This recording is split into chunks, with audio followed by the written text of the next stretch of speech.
वळूयात इतरही महत्त्वाच्या घडामोडींकडे।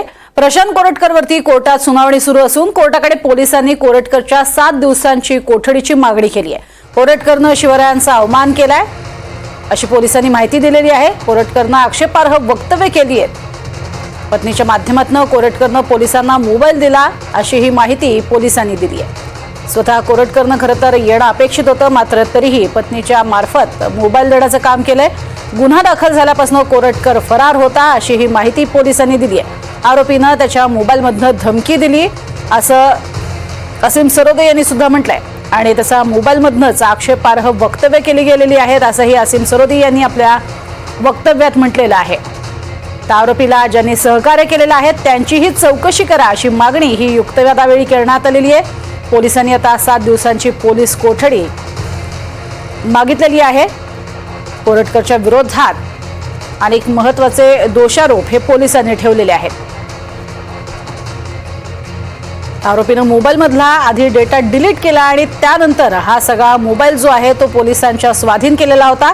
तोही देण्यासाठी तो स्वतः आलेला नव्हता, तर पत्नीमार्फत तो पाठवला। तपासात सहकार्य करू असं सांगूनही या संदर्भात अटक का केली नाही, लावलेल्या कलमांनुसार अटकेची गरज नव्हती असंही वक्तव्य यावेळेला युक्तिवादावेळी समोर आलेलं आहे। आरोपीनं त्याच्याच फोनवरनं धमकी दिल्याचं सरोदे यांनी युक्तिवादातनं म्हटलंय। तर त्याच मोबाईलमधनं आक्षेपार्ह वक्तव्य केली गेली। आरोपीला ज्यांनी सहकार्य केलं त्याचीही चौकशी करा अशी मागणी असीम सरोदे यांनी केलेली आहे। तर आरोपीनं मोबाईलमधील डेटा डिलीट केलेला आहे असं सरकारी वकिलांनी सांगितलंय। कोरटकरची विधानही गंभीर आहेत, व्हॉइस सॅम्पल घेण्याची गरज आहे। प्रशांत कोरटकर प्रकरणी कोर्टातला युक्तिवाद आता पूर्ण झालेला आहे। त्यामुळे प्रशांत कोरटकर प्रकरणातला हा कोर्टातला युक्तिवाद पूर्ण झालेला आहे। या युक्तिवादानंतर आता कोर्ट नेमकी किती दिवसांची कोठडी देतं हे पाहणं महत्त्वाचं ठरणार आहे। अधिक माहिती घेऊयात, विशाल पुजारी आमचे प्रतिनिधी आपल्या सोबत आहेत। विशाल, आता हा युक्तिवाद संपलेला आहे असं कळतंय, मात्र काय प्रमुख युक्तिवादातले मुद्दे आहेत जे तुम्ही सांगू शकाल? प्रज्ञा, कोल्हापूर सत्र न्यायालयामधला प्रशांत कोरटकर विरोधातला जी सुनावणी होती ती सुनावणी आता सुनावणीमधला युक्तिवाद जो आहे तो संपलेला आहे।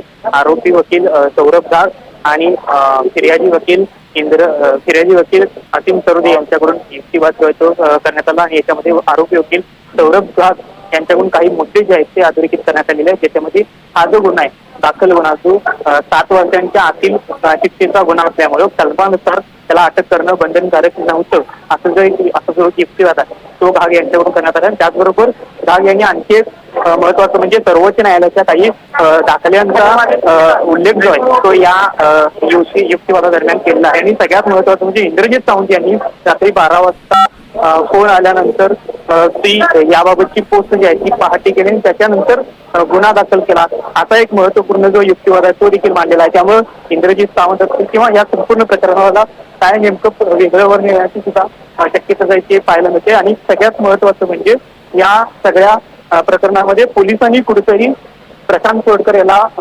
अटक करण्यासाठी घाई केली। ही घाई का केली असा प्रश्नचिन्ह सुद्धा जो आहे तो घाग यांनी केलेला आहे। आणि सगळ्यात महत्वाचं म्हणजे कुठेतरी दबावातून ही अटक केली आहे का असा प्रश्नचिन्ह सुद्धा या घाग यांनी व्यक्त केला। त्यामुळे आता न्यायालय जे आहे ते काय नेमकी याबाबत सुनावणी करणार हे देखील पाहणं महत्वाचं ठरणार आहे। अंतरिम जामीन जो होता तो मंजूर झाल्यानंतर पुन्हा एकदा 18 मार्चला कोरटकरचा जो जामीन आहे तो फेटाळलेला होता आणि त्याच्यानंतर काल उच्च न्यायालयाची सुनावणी पूर्ण होण्याआधी त्याला अटक जी आहे ती करण्यात आली। मात्र ही अटक का केली, घाई गडबडीने केली का असा एक युक्तिवाद जो आहे तो आरोपी वकील घाग यांच्याकडून करण्यात आलेला आहे। त्यामुळे आता न्यायालय नेमकं यावर काय सुनावणी देणार, काय निर्णय देणार याकडे सुद्धा लक्ष असणार आहे। प्रज्ञा, नक्कीच विशाल, मात्र तब्बल महिन्याभराने ही अटक झालेली आहे। तोपर्यंत खरं तर पोलिसांना गुंगारा देतच कोरटकर फरार होत होता, वेगवेगळी ठिकाणं जी आहे ती बदलत होता, पथकं बाहेर पडलेली होती त्याच्या शोधार्थ।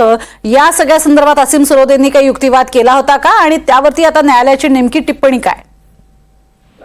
सध्या जी संपूर्ण युक्तिवादामध्ये घाग यांनी जो युक्तिवाद केलाय त्यामध्ये पोलिसांवर जास्तीत जास्त आरोप याच्या पुढे केल्याचं पाहायला मिळते। मीडिया ट्रायल सुरू असल्यामुळे या कोरटकरला अटक केली आहे, असा एक प्रश्नचिन्ह उपस्थित केलाय।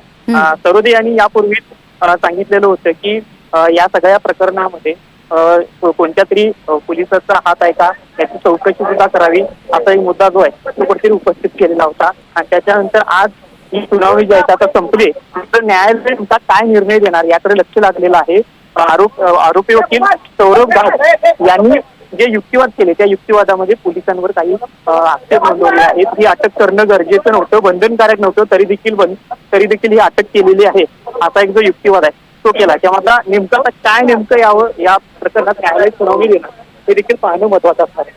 नक्कीच. मात्र यात सगळ्यात महत्वाची बाब हीच आहे की आता दोन्हीकडनं झालेला जो युक्तिवाद आहे त्या युक्तिवादावरती आता कोल्हापूरच्या सत्र न्यायालयाकडनं नेमका काय निर्णय ठेवला जातो हे पाहणं महत्वाचं ठरणार आहे. मात्र सध्या आपण बघतोय विशाल, या संपूर्ण परिसरामध्ये अजूनही शिवप्रेमी एकवटलेले आहेत का? कारण शिवप्रेमींनी जे अर्थातच जो प्रण केलेला आहे, कोल्हापुरी पायताण घेऊन तिथे उपस्थित आहेत, ते आहेत का अजून तिथे? प्रज्ञा वकील असीम सरोदे जे आहेत ते आता सध्या या संपूर्ण केस बाबत त्या लाईव्ह आहेत. या सगळ्या केसमध्ये काय नेमकं घडलं ते माहिती सध्या देत आहे.